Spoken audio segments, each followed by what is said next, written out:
Top 10 places and things to see in Puglia, Italy, travel guide. What if I told you that some of Italy's most breathtaking towns aren't in Rome, Venice, or Florence, but hidden down in the heel of the boot? Puglia, or Apulia, is Italy's best-kept secret, a sun-drenched region where olive trees outnumber people.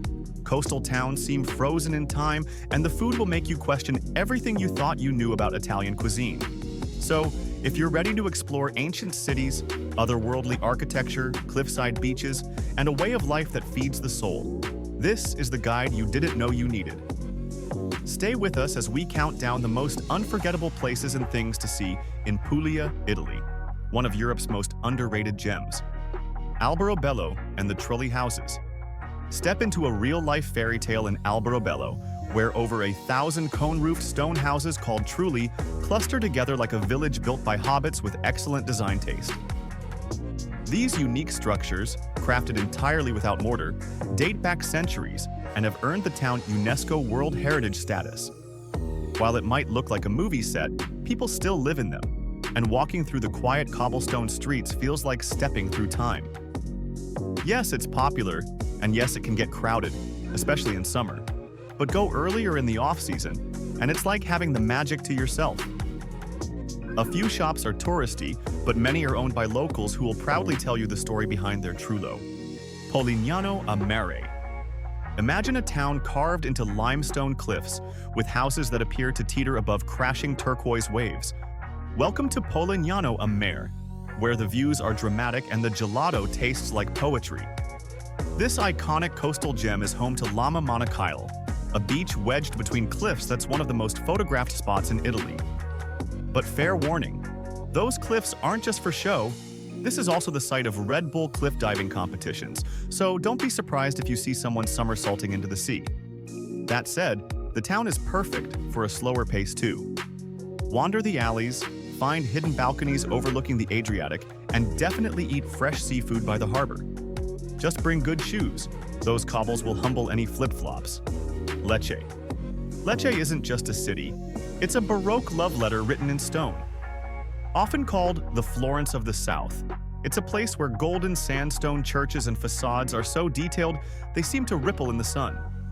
Walk its streets, and you'll find Roman ruins beneath your feet and ornate cathedrals towering above your head, all wrapped in a vibrant, lived-in vibe that blends students, artists, and proud locals. Sure, it gets hot in the summer, and the architecture might look a bit too much for minimalist tastes. But if you love history with flair and culture that dances instead of tiptoes, Lecce will enchant you. Ostuni. They call it La Città Bianca, the White City, and one glance at Ostuni explains why. Perched on a hill with gleaming white buildings cascading down like a waterfall of limestone, this town looks like it belongs in Greece, until you hear the Italian being sung in the streets. The maze-like old town is full of surprises, sudden views of the sea, secret courtyards, and alleys that twist like they're playing a game with your sense of direction. Parking can be tricky and streets narrow, but once you're inside, it's pure Mediterranean magic. Visit at golden hour, when the sun kisses the white walls with warm amber tones, and you'll feel like you've stepped into a dream sequence. Gallipoli. Gallipoli feels like a paradox, in the best way possible. It's an ancient island town connected to the mainland by a bridge, where Baroque cathedrals, Greek roots, and fresh seafood coexist with some of the best beach clubs in southern Italy. The name means beautiful city in Greek, and it lives up to the hype. The old town is a labyrinth of stone streets wrapped by crystal clear water, and you can literally walk the seawall that rings the city while watching fishermen mend their nets. Summer can get packed with beachgoers and nightlife seekers, but visit during shoulder seasons and you'll discover a quiet, authentic charm. Order raw shrimp or sea urchin with lemon and eat it by the harbor. It's a rite of passage. Castel del Monte. Rising alone from the Puglian countryside like a medieval spaceship, Castel del Monte is one of Italy's most mysterious and mathematically perfect buildings. Built by Emperor Frederick II in the 13th century, its octagonal shape and precise symmetry have puzzled historians for centuries. Was it a hunting lodge, a temple, a power symbol with cosmic alignments? No one knows for sure, and that's part of the magic. The inside is sparse but atmospheric. and the panoramic views from the hilltop are stunning. It's off the usual tourist path, which makes it even more rewarding. Bring water and good walking shoes. The approach is part of the experience. Lago Rotondo.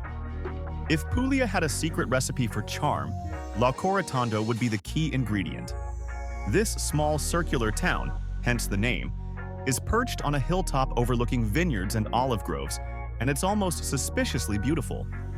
The whitewashed buildings are accented with flower boxes and wrought iron balconies, and the town's unique commerce roofs, pointed gables found nowhere else in Italy, make it even more enchanting. It's quieter than neighboring hotspots, which is exactly why you should go. No huge attractions, no major landmarks, just authentic Southern Italian life unfolding slowly, gracefully. Sit at a cafe, sip a chilled glass of local wine, and let the breeze do the storytelling. Lago Rotondo proves that sometimes less is more. Vieste and the Gargano coast. Tucked away in the wild northern stretch of Puglia, the Gargano Peninsula feels like a secret peninsula inside Italy's boot. At its tip lies Vieste, a cliffside town with a gorgeous old town, sweeping sea views and beaches that belong on postcards. The coastline here is rugged and dramatic, with sea caves, hidden coves, and white cliffs plunging into azure waters. It's basically Italy's answer to the Amalfi Coast, but with way fewer tourists. The downside? It's a bit harder to reach, but that's what keeps it special. Rent a car, take your time, and explore the coastline by boat if you can. Sister Nino. Sister Nino is for the foodies, the romantics, and the wanderers who believe the best places aren't the most famous ones. This little whitewashed town in the Valle d'Itria is famous for its fornelli, butcher shops that double as restaurants. Pick your meat, they grill it on the spot, and you eat it right there in the street with a glass of local wine. It's a town that comes alive at dusk, with lights strung across narrow alleys, families chatting on stoops, and scents of rosemary, garlic, and sizzling sausage in the air. It's not polished, not showy, but completely irresistible. Martina Franca. Martina Franca is a Baroque beauty dressed in white marble and gold trim, a town that somehow balances elegance and warmth like a perfect espresso. Known for its grand palazzos, detailed balconies, and winding alleys, it has a theatrical feel, like the entire place is waiting for the curtain to rise. But it's not just pretty. It's alive with music, markets, and that contagious Southern Italian energy that makes strangers feel like friends. Parking's a bit of a headache here, but once inside the historic center, it's pure magic. Make sure to try capocollo, a cured meat specialty that locals are very proud of. If you loved this guide and you're already planning your next trip, show us some love. Like the video, subscribe to the channel, and drop a comment telling us which Puglian gem spoke to your soul. And if you know someone who's Italy obsessed but has never heard of Puglia, go ahead and share this with them. Because the real magic of travel is discovering what others missed.